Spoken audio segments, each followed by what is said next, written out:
Ini adalah hafizah Quran yang juara tingkat dunia.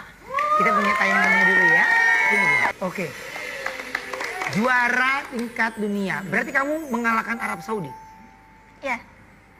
Wow. Wakil Indonesia ya. Itu acaranya offline atau online? Waktu pertama kali ikut internasional itu di Yordania. Kebetulan waktu itu offline. Offline. Ya, tahun 2018. Oh, 2018. 2018 ya. Nah, kamu menghafal Quran itu dari umur berapa? Dari umur 9 tahun.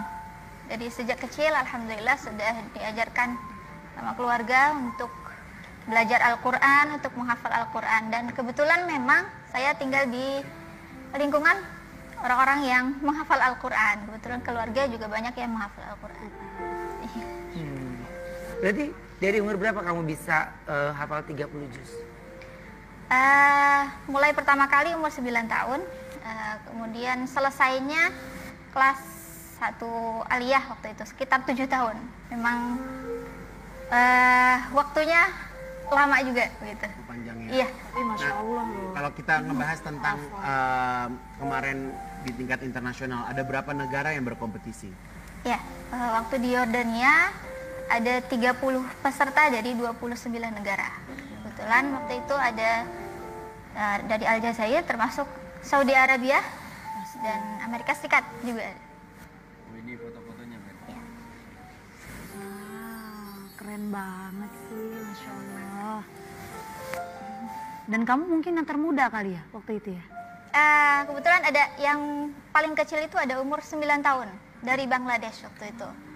Jadi dari Bangladesh ini mengikuti ajang musabaqah tingkat internasional dan alhamdulillah meskipun tidak masuk 5 besar, tapi dia mendapatkan penghargaan sebagai seorang penghafal Al-Quran terkecil sedunia. Termuda. Ya.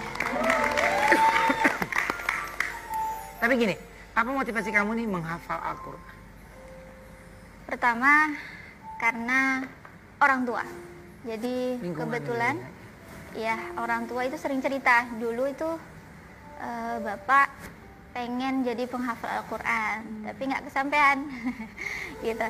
Jadi alhamdulillah dari situ punya niat pengen ngafal Al-Quran, bagaimana caranya bisa membahagiakan orang tua lewat Al-Quran. Dan alhamdulillah waktu ikut di Yordania ini, setelah pulang dari Yordan, ternyata waktu itu kabarnya nyampe ke Pak Anies Baswedan. Pak Anies Baswedan waktu itu masih jadi gubernur DKI Jakarta. Kebetulan beliau mengundang saya untuk ikut hadir di pertemuan para ulama se-Indonesia. Nah, pada saat itu dihadiri oleh Syekh Khalid Al-Hamudi. Beliau ini adalah syekh dari Mekah, ulama Mekah yang memang senang dengan orang-orang yang menghafal Al-Quran. Saat itu saya berangkat sama ibu, sama guru saya sekaligus bibi saya, adiknya ibu. Dan di situ saya diminta untuk membacakan Al-Quran di belakangnya Syekh Khalid Al-Hamudi. Ketika saya baca Al-Quran 1-3 ayat, beliau menunduk. Lalu setelah saya selesai, beliau bilang, saya senang dengan bacaan Al-Qurannya Rifdah, dan saya punya anak perempuan yang juga menghafal Al-Quran. Dan saat ini saya mau mengangkat Rifdah sebagai anak angkat saya, kata beliau. Dan ingin menghajikan Rifdah bersama orang tuanya sekaligus guru dan suaminya. Gitu. Jadi alhamdulillah ini cita-cita terbesar saya setelah selesai menghafal Al-Quran, juga ingin memberangkatkan haji orang tua. Alhamdulillah lewat Al-Quran semua cita-cita itu tercapai. Amin. Tapi setelah kamu hafal ayat-ayat Quran, biasanya berapa kali mengulang bacaan kamu setiap harinya? Iya, kalau yang sudah hatam Al-Quran, sudah selesai hafal Al-Qurannya 30 juz, itu wajib menjaga hafalannya setiap hari, setiap saat. Kalau saya sendiri biasanya sehari itu minimal harus mengulang hafalan 3 juz. 3 juz? Ya, jadi harus ada waktu khusus untuk murojaah hafalan. Biasanya saya murojaah di ba'da subuh, ya setelah subuh, kemudian ba'da zuhur, dan ba'da maghrib. Jadi 10 hari itu bisa hatam. Jadi sebulan 3 kali hatam. Tapi luar biasa. Luar biasa. Tapi mungkin bisa berbagi tips juga nih ya buat manis yang ada di rumah yang mau menghafal Al-Quran tuh gimana sih biar semangatnya tuh sama kayak kamu. Bener. Ya. Yang pertama harus niat dulu. Niat menghafal, tujuannya hanya mengharap ridho Allah Subhanahu wa taala. Bukan tujuan yang lain, bukan untuk pamer gitu ya, supaya bisa dibilang hafil gitu, enggak. Tapi tujuannya ikhlas, hanya mengharap ridho Allah Subhanahu wa taala. Kemudian Hafal ya. ya betul. Yang kedua harus bisa membaguskan bacaan Al-Quran dulu. Nah ini poin yang paling penting karena orang yang membaca Al-Quran itu harus dengan tajwid yang benar. Sebagaimana Ibnul Jazari mengatakan wal akhdhu bit tajwidi hatmun lazimun malam yujawidil Qur'an athimun. Orang yang membaca Al-Quran itu harus bertajwid, harus membaca dengan kualitas tartil yang optimal. Dan orang yang membaca Al-Quran dengan tidak bertajwid, maka dia berdosa. Jadi sebaiknya ketika mau mulai menghafal Al-Quran, diperbaiki dulu bacaannya. Nah, harus tahu dulu tajwidnya, gitu. Harus menguasai dulu tajwidnya. Baru setelah itu bisa menghafal Al-Quran. Nah, dalam menghafal Al-Quran ini juga prosesnya panjang. Memang metode menghafal Al-Quran setiap orang itu beda-beda. Jadi ada yang baca 1 halaman penuh gitu ya, baru kemudian baca 1 ayat berulang-ulang.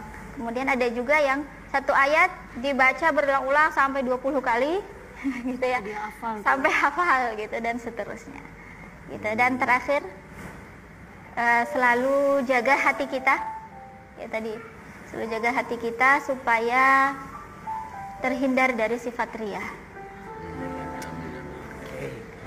Tapi kan sorry deh, kamu kan mulai dari kecil ya, umur 9 tahun. Itu kamu sudah bisa baca Quran atau belum? Alhamdulillah Atau mulainya sudah dari bisa. nol? Jadi semenjak usia 5 tahun itu sudah belajar. Udah ngaji lu. Sudah PAUD, belajar. udah PAUD. Soalnya kalau Ayu kan umur 5 tahun udah ngaso ya. Ngaji ya. Ayu 5 tahun mah udah goyang, Wen, dangdutan. Ngaji. Lu dangdutan umur berapa? Ya dangdutan mah SMP. Kayak bulu mata. Lu 5 tahun tuh ngaji bukan danda. Paling dapat. Si Ayu, suka bener. Apaan tuh Popot? Oke, sekarang kita ada artikel dulu ya sebentar ya. Boleh, Kakak. Yuk artikel. Cerita Rifda Farnida yang kaget diminta mengaji di depan Jokowi. Jadi setelah kamu pulang dari kompetisi internasional itu banyak sesuatu yang tadinya tidak terfikirkan oleh kamu menjadi Terbuka kejadian jalannya. ya. Iya. Bahkan ya diundang waktu itu diundang sama Kemenpora juga. Ya. Alhamdulillah diundang juga sama Pak Jokowi. Waktu itu ada, kalau tidak salah, ada acara Isra Miraj. Saya diminta untuk membacakan Al-Quran. Tapi dengan kemampuan kamu menghafal Quran dan kamu juga memenangkan sebuah kompetisi, pengen nggak buat bagaimana caranya mungkin generasi-generasi kamu, teman-teman kamu gitu untuk belajar menghafal Quran dengan metode yang kamu pergunakan sampai saat ini gitu? Iya. Kalau bicara tentang orang yang menghafal Al-Quran gitu ya, tentunya setiap orang yang menghafal punya metode masing-masing gitu ya. Jadi kalau ingin menghafal Al-Quran juga harus belajar tajwid yang benar gitu ya. Kalau bisa, kalau kita mau menghafal Al-Quran tentu harus ada guru. Nggak bisa kita menghafal Al-Quran sendiri. Ya. Gitu. Makanya biasanya orang yang menghafal Al-Quran itu bisa pesantren gitu ya. Pondok tahfidz gitu. Kebetulan alhamdulillah sekarang juga saya buka pondok tahfidz Quran di Depok. Apa namanya? Emang Depok mah kota santri, Depok mah. Bener nggak? Karena dia kan berprestasi, jadi buat jadi ayahnya penerusnya ngajarin gitu. tiap Apa hari. namanya sayang? Namanya pondok tahfidz Quran Ar-Rifdah. Depok mah kota santri emang bagus Depok memang. Bagus loh. Bentar. Lomba Pokoknya Korea semuanya Depok udah paling benar. Depok mah udah paling lengkap. Mah, bener Lomba banget, kori Bang. ada, Bener. tempat ngaji ada. Bener. Tuyul juga ada di situ. Emang iya kan? Emang ada. Semua dimulai dari situ, dari Depok. Waktu Covid juga mulai dari Depok kan? Depok. Kopit, babi ngepet, kolor hijau semua. Iya. Ada beritanya, emang ada beritanya. Nggak boleh lupa satu. Apa? Begal. Lu awas lu pada datang Tapi ke Depok penyanyi lu. fenomenal juga lahir dari situ itu. Ya kan? Caca Handika itu. GR, GR. GR. Tapi sebenarnya Roma Irama juga rumahnya di Depok yuk. Deh, Deh, kan dulu di Geria. Mau Geria kan sering banjir.